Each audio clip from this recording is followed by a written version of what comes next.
చంద్రబాబు నాయుడు గారి సంపద ఏం పెరగలేదు. ఇవాళ చూస్తే అపారంగా ఆయన సంపద పెరిగిపోయే పరిస్థితి. మీ పార్టీ ఆఫీసుల్లో ఆకాశాన్ని అంటే బిల్డింగ్లు కట్టే పరిస్థితి ఎన్నికలు అయిపోయిన తర్వాత. ఎన్నికల ముందేమో కిస్తీలు కట్టాక డబ్బులు ఉండవు, ఎన్నికలు అయిపోయిన తర్వాత ఏమో మీరు లఘుశంక తీర్చుకోవాలన్నా కూడా స్పెషల్ ఫ్లైట్లలో విమానాల్లో తిరుగుతున్నటువంటి పరిస్థితి. సెక్రటరియట్ నుంచి గన్నవరానికి విమానం, గన్నవరానికి హెలికాప్టర్, గన్నవరం ఎయిర్పోర్ట్ నుంచి ఇంటి దగ్గరికి హెలికాప్టర్, రాజమండ్రికి ప్రత్యేక విమానం, రాజమండ్రి నుంచి పిఠాపురానికి హెలికాప్టర్, పిఠాపురం నుంచి వైజాగ్ హెలికాప్టర్, ఇక్కడి నుంచి తిరుపతికే స్పెషల్ ఫ్లైటు, తిరుపతి నుంచి కడప వెళ్ళాలంటే హెలికాప్టర్. ఈ హెలికాప్టరు విమానం, ప్రత్యేక విమానం జనంలో కలిసి వెళ్ళే పరిస్థితి లేదు. అంటే కొడతానని భయమా? జనంలో కలిసి వెళ్తే జనం తిడతారని భయమా? ఎందుకు మీరు వెళ్ళలేకపోతున్నారు? ఉప ముఖ్యమంత్రి గారు ఎక్కడికైనా అయితే స్పెషల్ ఫ్లైట్, హెలికాప్టర్ తప్పితే. ఎన్నికల్లోనేమో కారు టాప్ ఎక్కి వెళ్తారు, కారు టాప్ మీద కూర్చుంటారు ఎన్నికల్లో.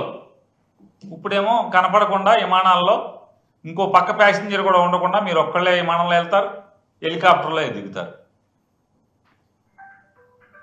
అంటే అదేమన్నా పోనీ మీ సొంత సొమ్ములా?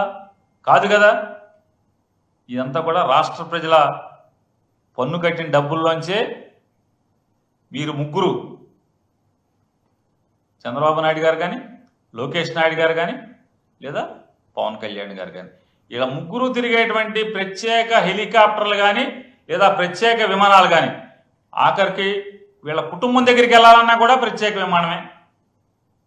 చెప్పండి, బయటికి పెట్టండి. ఆ డబ్బులు ఎక్కడి, ఎవరు కడుతున్నారు? వారం వారం హైదరాబాద్ వెళ్తున్నారు కదా తండ్రి కొడుకులు ఇద్దరు. వారం వారం హైదరాబాద్ వెళ్ళే డబ్బులే విమానాలకు ఎవరు డబ్బులు కడుతున్నారు? శుక్రవారం కొడుకేమో ఇటు నుంచి హైదరాబాద్ వెళ్తాడు ప్రత్యేక విమానంలో, తండ్రి శనివారం నాడు హైదరాబాద్ వెళ్తాడు ప్రత్యేక విమానంలో. ఇద్దరు కలిసి ఒక విమానంలో రావచ్చు కదా, చెరొక విమానంలో సోమవారం ఇక్కడికి వస్తారు. ఎవరు కడుతున్నారు డబ్బులు? ఎక్కడికి వెళ్ళినా మీరు ప్రత్యేక విమానంలో తిరుగుతున్నారు కదా. హైదరాబాద్ మీరు మీ కుటుంబం దగ్గరికి, భార్యా పిల్లల దగ్గరికి వెళ్తాకి రాష్ట్ర ప్రజలకు ఏం సంబంధం? డబ్బులు కడతాకి చెప్పండి, మీరు లెక్కలు చెప్పండి. ఎన్నిసార్లు వారిని నేను డిమాండ్ చేస్తున్నాను. పవన్ కళ్యాణ్ గారు లేదా లోకేష్ నాయుడు గారు, చంద్రబాబు నాయుడు గారు, మీరు ముగ్గురు కలిసి ఒక్క సంవత్సరం, ఇంకా సంవత్సరం అవ్వలేదు, జూన్ 8 12 మీరు ప్రమాణ స్వీకారం చేసినట్టున్నారు. జూన్ మాసంలో లేదా నెలాఖరికి చేశారా? ఎప్పుడు చేశారండి? జూనా జూలైయా? మీకు గుర్తులేదు, ఎవరికి విలేకరు గారు కూడా జూనేనా? జూన్ 4 ఎలక్షన్ ఇంకే రిజల్ట్ వచ్చింది, 11 చేశారా? ఇంకా తర్వాత చేశారా? కొంచెం గ్యాప్ ఇచ్చారే. మొత్తం వైసీపీ వాళ్ళందరినీ మటర్లు చేసేయండి, ఇల్లు కాల్చేయండి, ఆస్తులు కాల్చేయండి అని చెప్పని ప్రమాణ స్వీకారానికి గ్యాప్ ఇచ్చినట్టున్నారుగా, లేదా? అప్పటి నుంచి ఇప్పటిదాకా ఇంకా సంవత్సరం పూర్తవ్వాలి. ఈ సంవత్సరం పూర్తవకుండా సంవత్సరం నిండనటువంటి వీళ్ళ పదవీ కాలంలో జనం సొమ్ము ఎంత ఆర్తకర్పూరం అయిపోయింది. ఈ హెలికాప్టర్లకి, స్పెషల్ ఫ్లైట్లకి చెప్పమని నేను డిమాండ్ చేస్తున్నాం.